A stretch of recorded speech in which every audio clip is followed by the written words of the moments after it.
Hi, I'm Tequila Friday. I'm with the Prairie Quills Writers Group, and today we are interviewing Irene Bingham. Irene is the president of the Prairie Quills Writers Group, and she is here to share with us her writing experience. Tell me about your writing life. I first started writing in about 1992 with short stories relating to my family and doing different things that trying to record important events from the family or things that were of interest to the family. And then I did Christmas stories. I loved Christmas and I did a lot of Christmas stories. And then I took a course with Madeline Smid and ended up starting a novel, and it's murder mystery. And that was the part that I really enjoyed, was the course that I took there. It got me off on a little bit bigger track rather than just the short stories. The short stories are more you might say cowboy poetry or cowboy prose related, where Madeline got me off on a different line when she said, yes, go ahead and try writing a novel. And that's where I find it was very interesting. I finished the novel in 2002 and have sat on it till this year, and right now I'm working with an editor on it, which is a very exciting program because I thought he would take me out so much on so much of my work. I didn't think I did good, but he didn't. He took me out on little details that I didn't realize I put in. The example that in 1982 a cell phone wasn't prevalent. It wasn't being used very much like it is today. And then I've gone on to do a lot more short stories. And this year I have had 2 short stories accepted, and one is called Gopher Tales, and it has been accepted by Folklore and will be published in April. And the second one is called Mum's Top Plate, and it's going to be published by Drivers Inc., and it is called Cream Check Stories is the name of the book. Irene, can you tell me about your latest work? Well, I can tell you that I'm still working with the editor on my novel, which is called And Heaven Finds a Witness. I had figured on being done by the end of April, and the editor had figured on being done by the end of February. However, there was a little glitch that has come up regarding the editor, and we have to postpone things for a little bit, and I expect we're at the halfway point in the editing process of the novel. So I will continue to work with him on that, and I have 2 projects that I'm really looking forward to working on. One I have already started, and that is a 1-hour show for a family reunion that I have been requested to do at Maple Creek. That sounds very interesting. Do you have more details on that? What has happened is the family reunion is called the Johnson's Family and Friends Reunion at Maple Creek, and the gentleman that has started this has asked me to do a couple of things. First it started out with saying grace, and then maybe telling a few of my little stories that I have. It has now extended to being the MC part-time and doing the stories. But what I decided to do is I made up the grace for the family. I wrote it myself rather than just use a normal grace. And then I decided that they are planning on having a campfire. I decided that we should have a reunion opening. And to do that, I have decided that two families will light the campfire. And while they're lighting the campfire, I have some words that I would like to say at that time. And basically it ends up with saying like, as we see the first flickering light of the campfire, may we rejoice in the memory of the spirit of our ancestors. And as the flames burn higher and brighter, may we revel in the company of their descendants. So that's what I'm going to use as an opening, and then I'm going to do some stories. And then I have two things in between. I want to do how an ABC story, which is something that I find I do quite a bit when I want to get, when I'm stuck and can't write, I do an ABC story. And that somehow starts me on what I want to do. And that's the one thing that's due in July. The next item that I'm doing, and I'm really looking forward to this, is I am doing a historical story for my old 4-H leader. He drove a pair of mules along the Redcoat Trail, and he wants me to write the story up about it. That sounds very fascinating. With the ABC story, now, because I've helped you with some of those in the past, I know what they are, but would you mind telling our viewers a little bit more about the ABC stories? An ABC story to me is a story in 26 lines. And what I do is basically start off with the letter A and go right to the letter Z, and have one line to keep on and tell the story. This is something that I want to do with the family reunion, because I think we could have an excellent record by having one little short story. It doesn't have to be a long story, but we will have a short story in such short form. And your ABC stories are normally geared toward children, correct? Yes. But anybody of any age can enjoy them. Yes, and I think by including everyone at the reunion, that they can have some words that they might say or something they might think about when they get back home. Hey, I can apply that and do the same thing and write it for themselves. I have used the ABC stories in other ways as well. We read as a group, the Prairie Quills read at Mental Health, and at one time we were challenged to write a bird story because one of the gentlemen at Mental Health, client, could do all the bird sounds, and he really wanted to see if we could write a story about birds or something about birds, and I wrote about the curlew. I've also used the same story, the ABC stories, when I got stuck in my second novel that I'm working on, called Teal Blue Shoes.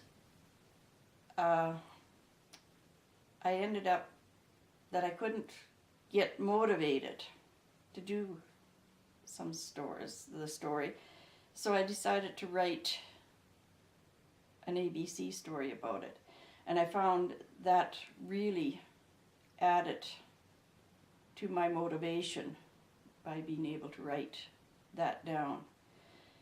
Another thing I found, my husband likes to play the guitar, and one day we were doing a reading and he was playing the guitar behind this ABC story that I had read, and it was just beautiful the way it worked out. And I really would like to see more people sometimes use a little bit of music in their background. That sounds very, very interesting. Now, if somebody wanted to buy an ABC story, they would find it on what site? Amazon. Excellent. And right now, there's just 2 stories on Amazon. One is A Hunting I Will Go, and the second one is I'm Not Cake or Brownie. And the 2 stories are different because the first one I used it because I know 3 young children that will not know their grandparents, and I wanted them to try and trace their family history through A Hunting I Will Go. So I've set it up so that you have the story, the ABC story, but in the back you have pages where you can trace your mother and dad and your parents and their parents, and then you can go on and put pictures with I put in pictures behind of antelope and prairie chicken and different things, just for you to, nature pictures, just for you to add your own pictures to. And brownie, take time to make a brownie with your child. That sounds very good, and also a perfect it's a perfect preservation, that's the word I was looking for, of family history, not just of your own family history, but also for others, to get them thinking about preserving their family history as well. What would you say is your greatest success in writing? I like my short stories myself. I would like to get more ABC stories on Amazon to see how they work out, and I'd like to see the novel finished. So it's quite an accomplishment to go from a short story to a novel, and I think that I'm very excited about, is looking to see a novel. What inspires you? It can be anything. It can be something so simple as a memory of something that I did when I was a child, and I seem to like to write a lot about when I was young, different stories, my first pony, my breaking my first horse to ride, things that I did with my grandparents, things that I did with my mom and my dad and my brothers. Sometimes it's just a picture that you see as something that recalls something that you think that's very important. I have a picture of my grandmother standing beside a rain barrel, and I wrote a short story about that, and I wrote it from the point of the view of the water being in the rain barrel and what it was used for, and what happened to it in the whole end when it was taken out after Grandma was done with the water and thrown under the gooseberry bush. So it can be just little things that trigger something. Irene, you belong to the Prairie Quills Writers Group. Tell us at least 2 of the benefits of belonging to the group. Number 1, you learn to meet deadlines when you belong to the group. And I think that's exciting, especially when we do our anthologies. And deadlines are so very important, especially if you want to work toward being published, correct? Correct. And the other thing I like to do is we can share our work with other people and we can get feedback to know whether we're improving in our stories or improving in our writing. And I think that's important, to be with the group. And when you write, say as a group we all write on the same topic, it's so amazing how many different views you can get from one story. Speaking of views, can you tell us about your piece in the Prairie Quills' latest anthology, Reflections from the Creek? My story for Reflections from the Creek is one of a Christmas story. Again, it is from my childhood. When I was 7 years old, I attended the Swift Current Lyric Theatre with 2 older cousins and a cousin my age, and we were given treats by Santa Claus outside the theatre when he was in a green sleigh, and his sleigh was driven by reindeer. And the surprise was I was one of the most fortunate. I did get my candy, which I would have to share with my brother Ivan. But while we were standing there waiting for my mother to meet us, the reindeer got frightened and ran away with Santa. And they went up Central Avenue so fast, and when they topped the hill, to me, the reindeer looked like they were flying. So that was my story, was about the reindeer when they ran away. It also is a very emotional story to me because it also tells the story about how we cared for the elderly, as my dad's dad lived with us at least 3 months of every year from the year 1940, and of course I wasn't born till well, I'll keep that a secret. And it's interesting to know how things were done. And he was blind, so it was a very trying time for all of us when he was there. And that's why I wrote the story. It was because he had a son that lived and worked in Swift Current as well. So it's a story, it's really a historical story for me as well as for Swift Current. What advice would you give a novice writer? The advice I'd give a novice writer is to take some time and write every day. Also, put on your best clothes or something that encourages or makes you feel creative. When I was finishing my novel, I had a very colorful blazer that I wore, and I used to come home from work when I worked early in the morning and start work. I would have a quick shower and change into the outfit that I wanted to write with, and I could write for 2 or 3 hours and just thoroughly enjoy myself in the mood. What are you working on next? The 2 stories I'm working on, the one story that I'm working on next for sure is doing a historical rewrite for the Redcoat Trail for my older 4-H leader.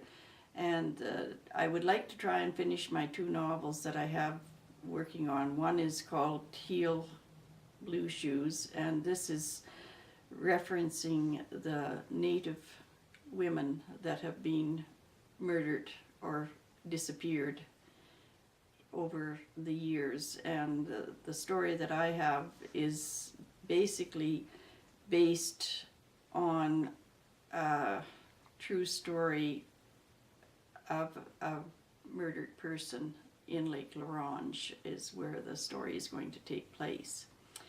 And the second story novel that I would like to get finished is my one called Black Jack and Blue Bell. And this is a story about a young teacher that has come out to Saskatchewan to teach, but finds her way always blocked and she can't get a job as a teacher, so she ends up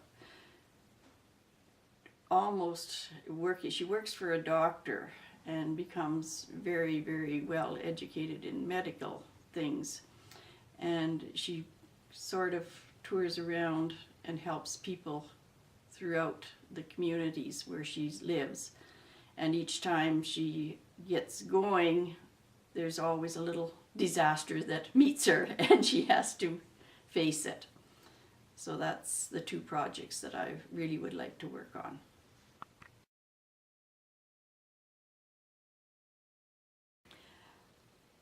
I'm going to read a chapter or part of a chapter from And Heaven Finds a Witness. This, to get you up to speed on this one, this is a murder mystery. This is where the parents have just received a letter from their deceased son and has asked their two daughters to come home. And they have also got a son that had decided to be a draft dodger, and they don't know where he is. And they never did get in touch with him. And this is the story of where he asked this. So let's do this. Are they coming home? Yes, Rhonda will be here in less than 3 hours, and Nicole will be home by 9 tonight. Great. Can you find a dish for the puppy? I forgot to pick up some food for him. Do you want to come with me to the vet? We have a few hours before the girls get home. I'll give you David a call and see if he can spare us a few minutes to check the pup over and recommend the right diet for him. Shall we have our coffee first? I just made some. Yes, you can pour mine. I want to check something in the den. Give me a few minutes. Gerald closed the door to the den and picked up the phone. A few minutes later he came out and picked up his coffee cup, sat down beside Grace and stroked the puppy's head. Grace looked at him and smiled. He looked so relaxed. What time did you say the girls will be home? Rhonda will arrive about 7 and Nicole will be home around 9 this evening. Good. That gives us about 3 hours to get the puppy checked over and to plan supper. He picked up his jacket, tucked the puppy inside, and they left to do their errands. At the vet's they were both pleased to hear the puppy was very healthy and probably live a very long time. David started a file for Teddy Bear. Teddy Bear would be the name they would call him.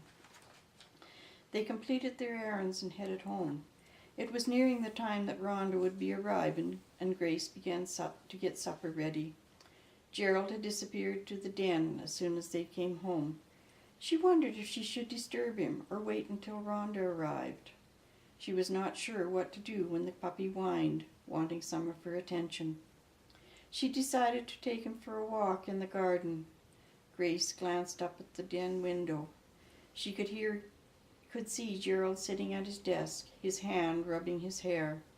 That was always something he did when he was thinking about the boys. She wondered what triggered Gerald's concern about the boys. This afternoon he mentioned something about George, about maybe visiting his grave. A car braked in the driveway and a door slammed shut. That must be Rhonda, she thought as she opened the back door and headed for the living room. Gerald opened the door just as Rhonda was coming up the steps. The puppy stood at his feet, barking. Dad, you got a dog. He looks like a teddy bear. Yes, and that's his official name, but we'll probably call him Teddy. I'll get your suitcases, and you can help Mom set the table. We'll eat now. Nicole won't be home until later, and Mom can save her a plate. Mom, it's good to see you, Rhonda said as she gave her mother a warm hug and kiss. Go and freshen up, and I'll check on supper. We'll talk when you're done. Rhonda hurried to the bathroom to freshen up. It was great to be home. Her mother looked first rate. Maybe the new puppy was a great idea. They always had dogs around the house when they were growing up. Mom had raised corgis just so she could be home with her family when they were young. She talked about getting a job when they all left home. Rhonda was the last to leave the nest and fly on her own. Funny that Mom hadn't mentioned they were thinking of getting a dog, Rhonda thought. She had talked about changing the yard around to have more flowers and maybe a fish pond and a gazebo. Her dad had put her suitcase in their old room and was waiting for his turn to clean up before dinner. From Mom's kitchen came the enticing odor of roast beef, mashed potatoes, and peas, mingled with the smell of fresh baked garlic bread and roasting apples, beckoning her to the kitchen. She helped her mother put on the silverware and filling the water glasses. She thought about the last time all the family had been together. Her brothers had been in a heated conversation over the pending war in Vietnam and the choices they would make if they were drafted. She and her sister hadn't mentioned their brother Glenn in the presence of their father since George's funeral. For a few brief moments, Rhonda thought about George. He couldn't come back, but if only there would be a miracle and she could see her brother Glenn again. It was a hopeless situation. They had not been allowed to try and find their brother even after George's death in Vietnam. Pushing her melancholy thoughts aside, she returned to the kitchen to help her mom bring out the food. During the supper, Wanda watched her parents. Her dad seemed a little distracted. She couldn't put her finger on what was giving him away, but there was something bothering him. After dessert and tea, Gerald disappeared into the den again. Rhonda and her mom washed the supper dishes. "Mom, what's disturbing Dad?" "I'm not sure what it is." "Mom, we both know Dad. He wouldn't call us home just to see the puppy, would he?" "When we did our errands before you got home, there was something he mentioned. That, and the way he's been running his hand through his hair, makes me think he's thinking about the boys. You know, Mom, I've been thinking a lot about Glenn since I saw the puppy. Remember? He took one of Midge's puppies when he left. How could I forget? He picked the best of the litter." Teddy whined. He needed to go for a walk. They put on their coats and took him out to the yard. They sat down on the steps to watch him explore his new world.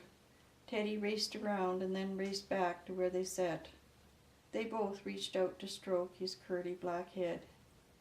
He nestled in between them, enjoying all this attention.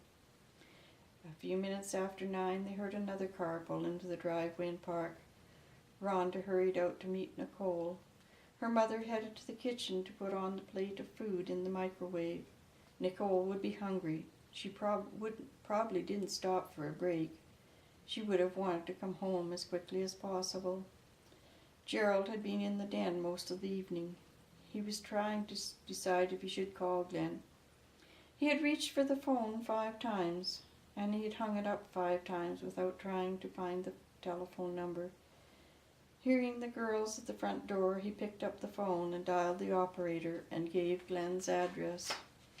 "Sorry, sir, there's no one by that name in our directory." He hid his disappointment as he put down the phone as Nicole came waltzing into the den. "Have you had your supper?" he asked. "Mama's warming it up." "Have you seen the latest addition to the family?" Absent-mindedly, he put his hand to his head and began rubbing his hand over his hair. "No, Dad, I haven't." Grace came to the doorway carrying her supper plate, and at her mum's feet a little black cocker spaniel danced. "Dad, you didn't call me home just for this," she said as she bent to pick up the puppy. "You eat your supper and let me know when you're done." He got up and closed the door behind them. He reached into his pocket for the desk keys and unlocked the drawer. Picking out the yellowed letter, he put it in his shirt pocket and went to join the girls and his wife in the living room. Nicole had finished her supper and was waiting with a cup of tea. "Would you like a cup of tea, Dad?" "Not right now. I think I should tell you why I called you girls home. Yes, Dad, we'd like to know. We know you didn't call us home for the puppy. He sat down in the Chesterfield and asked Grace to sit beside him. The girls sat down in the two big comfy chairs across from them. He asked Grace to turn on the reading lamp and pulled the letter from his shirt pocket. Grace, seeing the handwriting on the letter, started to leave her seat. But Gerald handed her his handkerchief. Dabbing her eyes, she twisted the handkerchief in her hands. This is why I called you home. It's a letter from George. That can't be a letter from George. He's dead, Rhonda said bluntly. Yes, of course, but it's important that I read it to you. Tears welled in all their eyes as he read George's last letter. For a few moments they sat in silence, each having their own private thoughts. Rhonda watched as her mother reached for the letter and held it close to her heart. Gerald, George asked you to forgive Glenn for becoming a draft dodger. Nicole hadn't waited for Gerald's answer. She was reaching for the phone in the kitchen and trying to get the Canadian telephone number for her brother.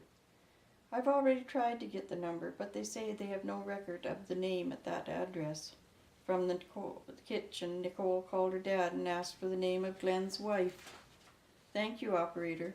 She called her dad to the kitchen and handed him the phone. A tiny voice on the other end said hello. Hello, this is your grandfather. Sorry, you have the wrong number. The phone went dead. She hung up. Glenn had been out walking Yogi when the phone call came. Glory had come to get the phone when she heard her daughter say that whoever was calling had the wrong number.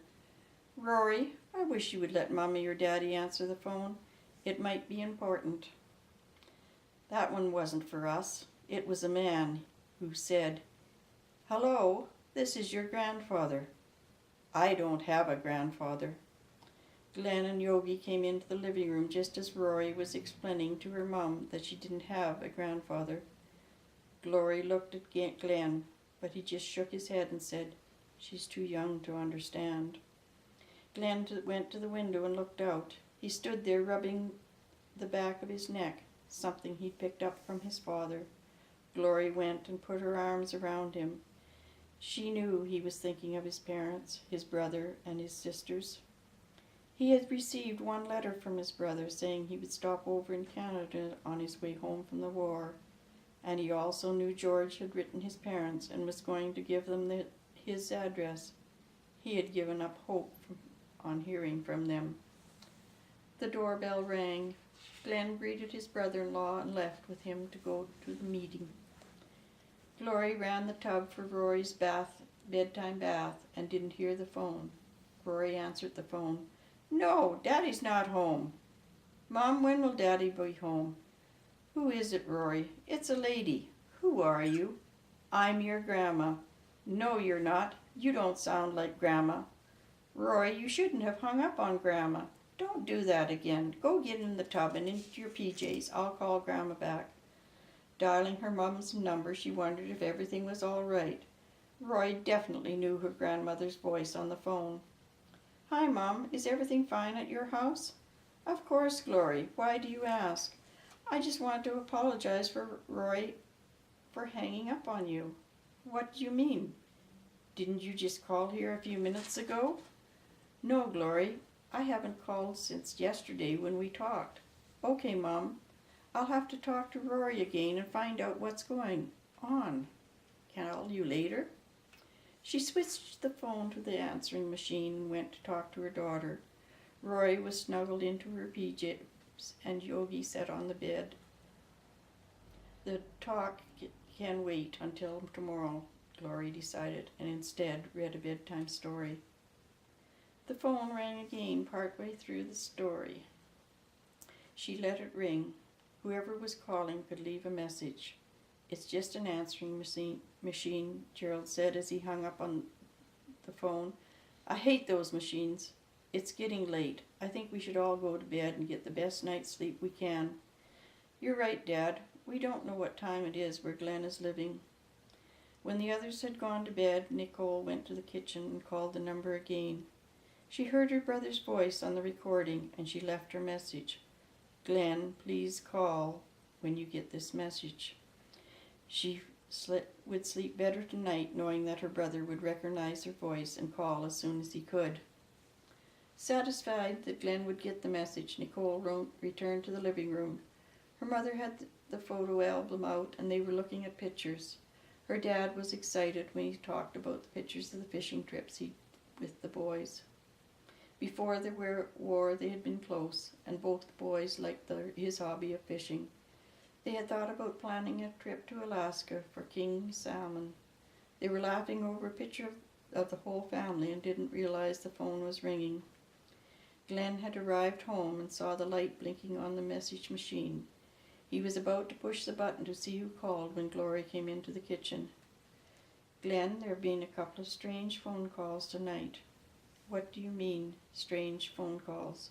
Rory answered them both, and she hung up on them. "Well, that's all right. That's what she's supposed to do if they aren't for us. Wrong numbers." "Glenn, I'm not sure she shouldn't have tried to take a message or wait for me to see who it was." "Why?" "Glenn, the second call came after you left. It was a woman, and she told Rory she was her grandma. Rory said you don't sound like Grandma and hung up. I called Mom, and she hadn't called since yesterday." "Glenn, there's been 2 calls since I put the answering machine on." Glenn reached over and pushed the message button.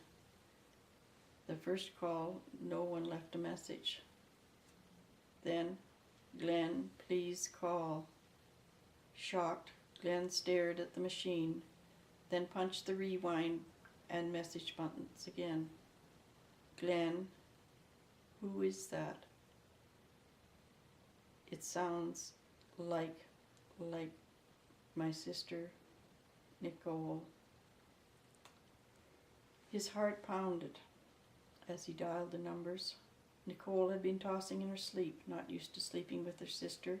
She had got up and moved to the sofa in the living room. She went to the kitchen to get a drink of water when the phone rang. "Hello? Hello, Nikki?" "Yes, it's me. I know it's late, but I had to be sure it was you who called. Glenn, it's so great to hear your voice. We miss you." "Nikki, do you know if Mom or Dad tried to call tonight? If they did, would you let them know we'll all be home and waiting for another call around 8 o'clock in the morning?" "What time is it there?" "It's midnight." "Okay, that makes 2 hours difference in time. I'll make sure they make the call. Talk to you in the morning, Glenn. I'm glad you got the message and called back. Nicole, thank you for leaving the message."